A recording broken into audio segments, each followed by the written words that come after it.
देखिए, पाकिस्तान के साथ अगर आपने कहा बिजनेस करने में, उनका रियल बिजनेस तो टेररिज्म है ना। जयशंकर की जो स्टेटमेंट है इस सूरत हाल में आप इसको कैसे देखते हैं? जिस वक्त भारतीय वजीर खारजा दहशतगर्दी को पाकिस्तान से जोड़ रहे थे, क्या पाकिस्तान को इसे इग्नोर कर देना चाहिए या इसको सीरियस लेना चाहिए? देखिए, बिल्कुल इग्नोर नहीं करना चाहिए। पाकिस्तान के साथ रिलेशंस कैसे नॉर्मल सी ये वो, तो उन्होंने कहा कि पाकिस्तान या बल्कि जो मुल्क एज इंडस्ट्री टेररिज्म को इस्तेमाल करता है तो उनके साथ बात नहीं हो सकती।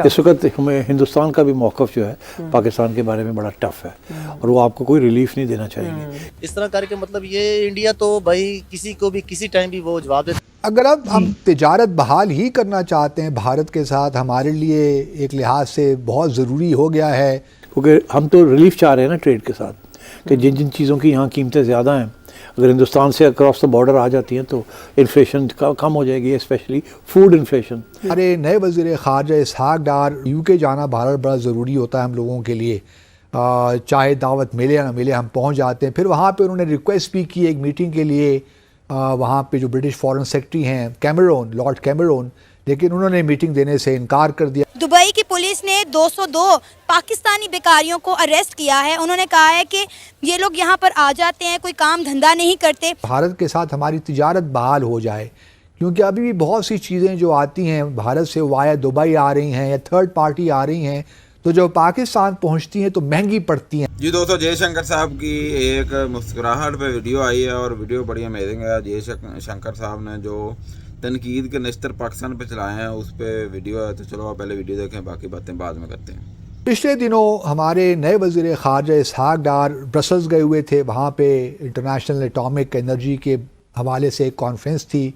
उसके बाद वो पहुँच गए यूके, क्योंकि यूके जाना भारत बड़ा ज़रूरी होता है हम लोगों के लिए, चाहे दावत मिले या ना मिले हम पहुँच जाते हैं। फिर वहाँ पे उन्होंने रिक्वेस्ट भी की एक मीटिंग के लिए, वहाँ पे जो ब्रिटिश फॉरेन सेक्रेटरी हैं कैमरून, लॉर्ड कैमरून, लेकिन उन्होंने मीटिंग देने से इनकार कर दिया। अलबत्ता टेलीफोन पे ज़रूर बात की हमारे वज़ीर ख़ारजा के साथ।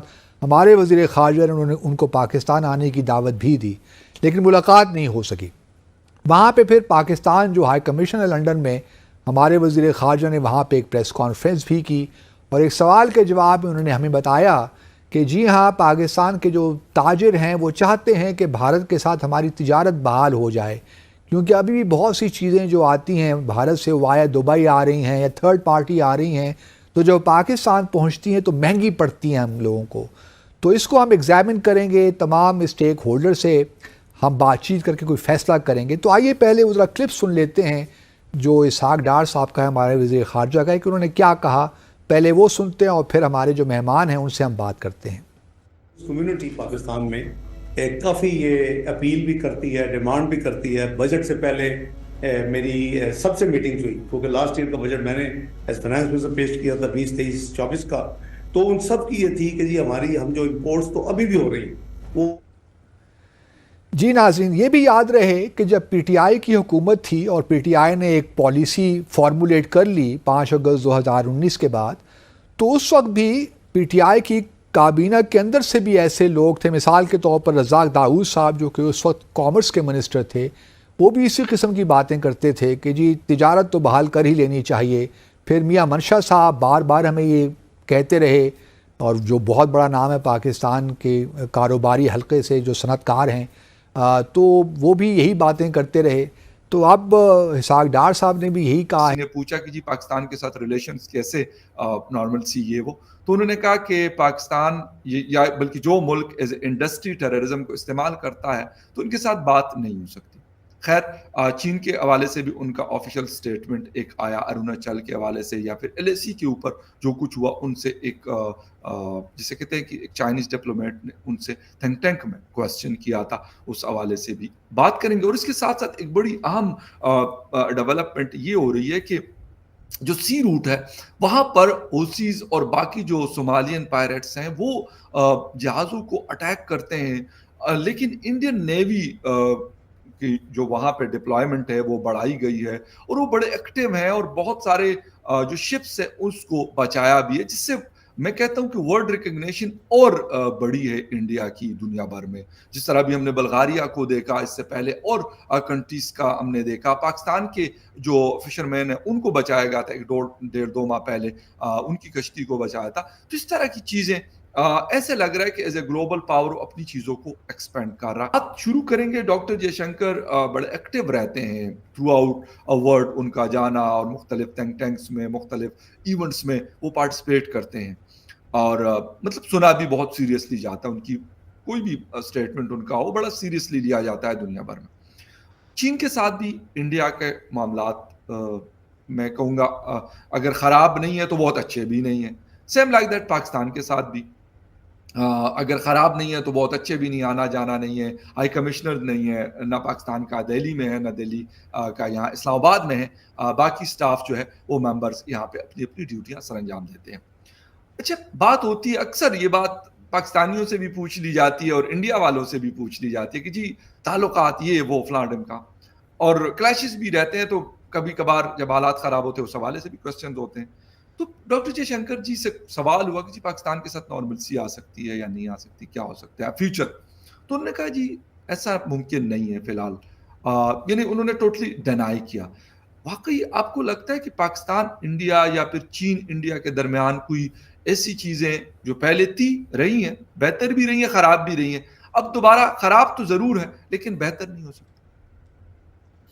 बड़ा इंटरेस्टिंग क्वेश्चन पूछा आपने फकर भाई, और बड़ा डीप का क्वेश्चन पूछा। देखिए, अगर हम एज एन एनालिस्ट देखें, पहले पाकिस्तान इंडिया देख लेते हैं, फिर चाइना इंडिया देख लेंगे।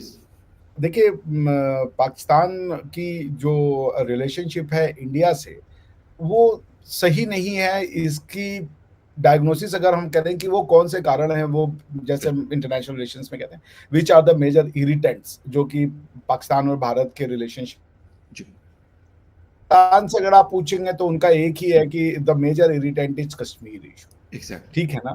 और अगर आप इंडिया से पूछेंगे तो उनको पता ही नहीं है, क्योंकि वो तो कह रहे हैं कि वो तो टेररिज्म करते हैं, तो शायद इंडिया के लिए मेजर इरिटेंट टेररिज्म है और पाकिस्तान के लिए मेजर इशू कश्मीर है।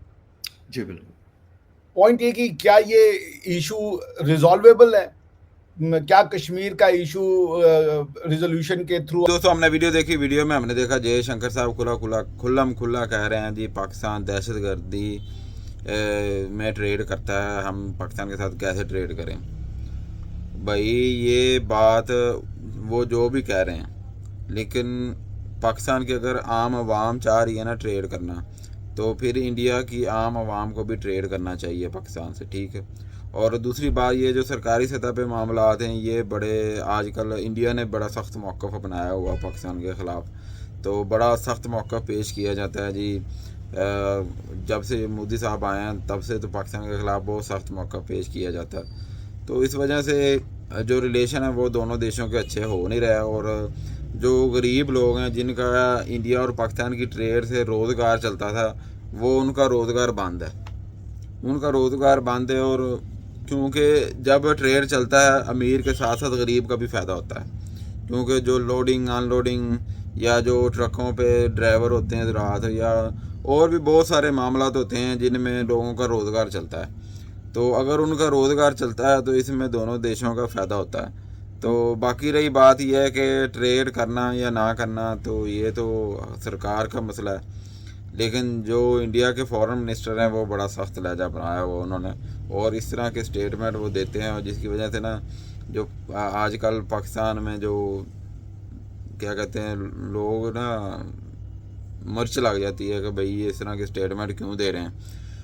तो इस तरह के स्टेटमेंट देने की वजह आप ही हमें बता सकते हैं कमेटी में क्या वजह है, वो इस तरह के क्यों स्टेटमेंट देते हैं यार। थोड़ा जा हाथ थोला रखो यार, ताड़ी मेहरबानी। तो अगर पाकिस्तान खुले दिल से सच्चे दिल से अगर इंडिया के साथ रिलेशन अच्छे करे और इंडिया पाकिस्तान के साथ भी सच्चे दिल से रिलेशन अच्छे करे, तो फिर दोनों जो जनता है उनका फ़ायदा होगा, दोनों देशों के अवाम को फ़ायदा होगा। तो इस वजह से ज़रा ना हाथ थोड़ा रखो यार। आजकल बड़े सख्त लहजा है इंडिया के जितने भी मंत्री, प्रधानमंत्री, फॉरेन मिनिस्टर जितने भी हैं, तो बड़ा सख्त मौक़िफ़ है। और आने वाले वक्त में मेरे ख़्याल से ये मज़ीद सख्त होगा, क्योंकि अभी इंडिया में भी इलेक्शन होने वाले हैं। तो जब इंडिया में इलेक्शन होते हैं तो फिर इस तरह के थोड़े सख्त बयान दिए जाते हैं पाकिस्तान के ख़िलाफ़ पता नहीं ये शायद उनकी आपकी जो चुनाव की मुहिम होती है उसमें यूज़ होते हैं। लेकिन पाकिस्तान में मैंने अक्सर देखा है जब भी क्या कहते हैं चुनाव होता है तो इंडिया के ख़िलाफ़ ये बयानबाजी नहीं होती चुनाव में। तो ये सोशल मीडिया पे हम वीडियो देखते हैं जब इंडिया में चुनाव होता है तो वो पाकिस्तान के ख़िलाफ़ बयानबाजी पे वोट लिए जाते हैं, पर इसमें कितनी हकीकत है तो आप भी मुझे बता सकते हैं। मिलते हैं अगली वीडियो में, अपना ख्याल रखिएगा, बाय बाय।